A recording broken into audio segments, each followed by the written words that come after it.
Hey everybody, welcome back to my channel. Today we are going to do a bookish this or that. I thought it'd be fun to answer some bookish questions in a this or that format and just kind of explain my logic, reasoning behind each one. So let's get going. Gucci has decided that she wants to help, right? Right. So the first bookish question is paperbacks or hardbacks? I am a paperback person. There is just something about a floppy paperback that just makes me love it. I don't know. I just like being able to flop it around. And I also like that I don't have to take off a dust jacket when I'm reading a paperback, because with hardbacks, I always have to strip it of its dust jacket. And sometimes there's not a beautiful naked cover underneath, so it looks like a basic book. And I don't know. It's weird reasoning, but I love my paperback. So paperback it is. Right, Coach?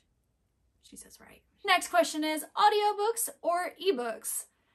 I would have to choose audiobooks unless I don't like the narrator. There are times where I cannot get behind the narration, whether it be that there's a thick accent and it makes it harder to understand, or sometimes the plot line just needs to be read. Like I have tried to read Surf and Dub before on audiobook and I couldn't follow along. I've still not read it in physical format yet, but I want to try it in physical format because I just could not follow the audiobook. But 9 times out of 10, I would choose an audiobook over an ebook just because I like listening to it, and something about reading on a screen makes me read slower sometimes, unless I'm just in a really, really good mood. So audiobooks it is. Next question is adult fiction or young adult? I have actually moved to adult more often now, just because a lot of horror is adult, and there's just a lot of romances that are adult that I like. I don't mind young adult. That's actually where I started off reading, like a lot of readers, and I still like some young adult stories, but I don't know, I've just moved towards adult here lately, and I really enjoy adult. Want to sit in the middle? Okay. Next, oh thank you, right back at you. Next up is library or bookstore. You are just sliding. Library or bookstore. And I would have to choose a bookstore. I really like owning the books. Now, libraries are amazing. I absolutely love them. I mean, you get to borrow books for free, but that's the catch. Borrow. Now, that's good if you are wanting to like try out your books first, you know, kind of like test driving a car before you buy it. If you want to read the book and see if you like it and then own it only if you like it. But I'm just one of those people where like I want to have it for as long as I have it because I'm a mood reader. I never know when I'm actually going to want to read it or not. So I just want to be able to pull it off my shelf and go. So yes, I prefer owning it. But let me tell you something funny. Books A Million was having a 20% off your entire order, if you remember, this weekend. And so I actually went and I got like 6 books. It's not the most books I've ever read before, but I got 6 books. And apparently I didn't hear them, but my mother was with me and I didn't hear them, but they said as I was leaving, what is she doing? Starting a library? If I had heard them, I would have been like, I already have one, thank you very much. But I only got 6 books, and then I got Annabelle and the Elm Street thing I have back there. It was just odd. It's like, you work at a bookstore. People buy books, and you're having a sale.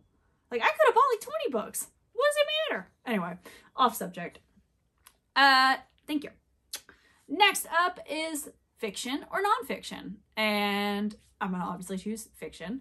When I read to escape. Now, I like some nonfiction books. I have nothing against nonfiction. I actually will be releasing a video that is about memoirs. I don't mind nonfiction books. I just prefer fiction. I like escaping and getting away when I can, diving into a book. Like, you know, you have stressful times in your life and you just want to dive into somebody else's stress instead.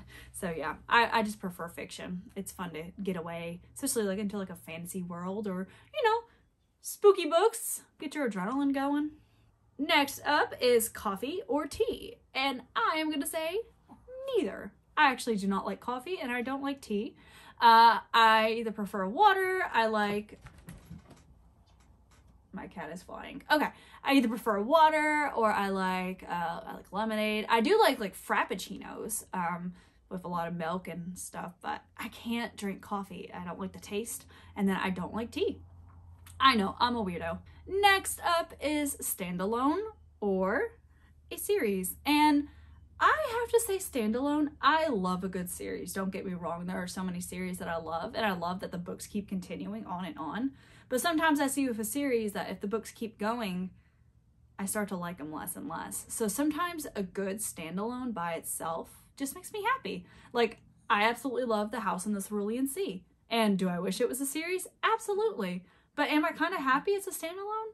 Yeah, because it won't take the magic away from the first book. Like, there are some books that I'm like, okay, this is not canon, this did not happen, we are going to pretend that this book does not exist. I'm Looking at You, A Heart So Fierce and Broken. That book, we had some words. I read it in a day and we had some words, okay? But yeah, some books I just wish they were a one-off book, just because sometimes they get ruined if they keep going. All right.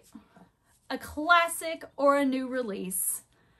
New release. I don't mind classics. There are some classics that I actually like. Like, I actually just finished Frankenstein and I like that one. I love The Count of Monte Cristo. So yeah, there are some books, classics that I really do like.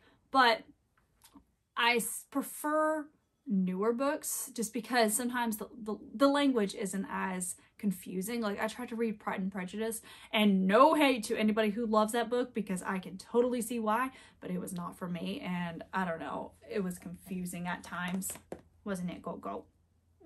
By the way, her name's Gucci. I don't know if I introduced her or not. Say hi. Hello. But yeah, classics sometimes just aren't for me. Sometimes they're very confusing and their meanings sometimes get outdated. Would I rather see a book as a film or a book as a TV show? And the answer is a TV show, just because with films, sometimes you have to pack everything into an hour, 2 hours, and you're not able to get all those finer details. But with a TV show, sometimes I see that you're able to get more details in because you have a longer span of time. You have like 20 episodes or 10 episodes, and it's just a longer span of time, so you have more chances to get those details in. While you may not have as big as a budget as a movie does, a TV shows, at least you can flesh out those characters a little bit more, and things may follow the book a little bit better. Like, I am so excited about the Percy Jackson TV show that's coming out. Yeah, I really hope it stays, closer to the book's plot line than the movies did. Ooh. And the last question, this or that, would I rather read a big book or a small book? And I have nothing against big books. I actually just did a video on chunky books, and a good chunky book is good, but sometimes you see that they drag just a little bit. So I would rather have a book that is maybe like 300-400 pages, be a little bit smaller, and, get to the point a little bit faster. And again, I have nothing against big books because sometimes there's more to love, but small books would probably be my preference. Thank you so much for watching this video. I really hope you enjoyed, and you tell me what this or that you would choose, if you would choose paperbacks or hardbacks or whatever. So yeah, but I appreciate you watching. As always, thank you for watching this video. If you enjoyed it, like and subscribe, or just like it for Gucci. All right, we say bye. Say bye. Bye. Love you guys. See you next video.